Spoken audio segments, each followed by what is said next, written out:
Motivational story. जो होता है अच्छे के लिए होता है। एक बार की बात है, एक राजा तलवारबाजी कर रहा था तो अचानक उसकी अंगुली में कट लग गया। तो पास खड़े मंत्री अचानक बोल उठे, राजा साहब चिंता ना करें, जो होता है अच्छे के लिए होता है। यह सुनते ही राजा को गुस्सा आ जाता है। राजा उस मंत्री को कारागृह में बंद करने का आदेश दे देता है और बोलता है इसको फांसी पर चढ़ा दिया जाए। यह सुनकर मंत्री घबरा गया। उसने राजा से निवेदन किया, महाराज, मैंने आपके यहाँ इतने वर्षों तक काम किया है, क्या आप मेरी अंतिम इच्छा पूरी नहीं करेंगे? राजा बोला, ठीक है, बताओ क्या है तुम्हारी अंतिम इच्छा? मंत्री बोला, कृपया मुझे 10 दिन का समय दीजिए, उसके बाद आप मुझे जो चाहे सज़ा दे दीजिए। राजा ने उसकी अंतिम इच्छा मान ली। राजा दूसरे दिन अपने सैनिकों के साथ जंगल में शिकार पर निकला।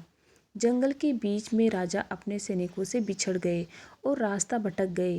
रास्ता ढूंढते हुए राजा वनवासियों के बीच पहुंच गए, जो बलि देने के लिए किसी को ढूंढ रहे थे। वनवासियों ने राजा को पकड़ लिया और वन की देवी को बलि देने के लिए ले गए। बलि देने की सारी तैयारियां पूरी हो गई। जैसे ही राजा को बलि देने के स्थान पर ले जाया गया, वहां खड़े बुजुर्ग की नज़र राजा की खंडित अंगुली पर पड़ी। उसने आवाज़ लगाई कि ये तो खंडित है, इसकी बलि नहीं दी जा सकती।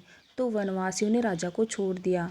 राजा जैसे तैसे वहां से निकला और अपने राज्य पहुंचा। सबसे पहले कारागृह में अपने मंत्री से मिलने पहुंचा। राजा ने मंत्री से कहा, आपने सही कहा, अगर मेरी अंगुली नहीं कटी होती तो मैं जिंदा नहीं होता। यानी जो होता है वो अच्छे के लिए होता है।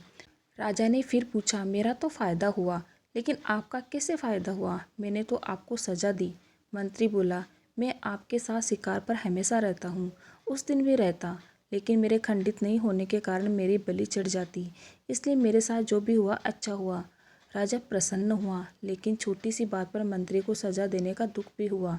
इसलिए राजा ने मंत्री को कारागृह से निकालकर फिर से अपने साथ रख लिया। इस कहानी से हमें ये शिक्षा मिलती है दोस्तों, अपने जीवन में भी बहुत से उतार चढ़ाव आते रहते हैं। कभी कभी कुछ चीज़ें मन मुताबिक नहीं होती हैं, इस कारण से कभी निराश नहीं होना चाहिए। हमेशा याद रखें, जो होता है अच्छे के लिए होता है।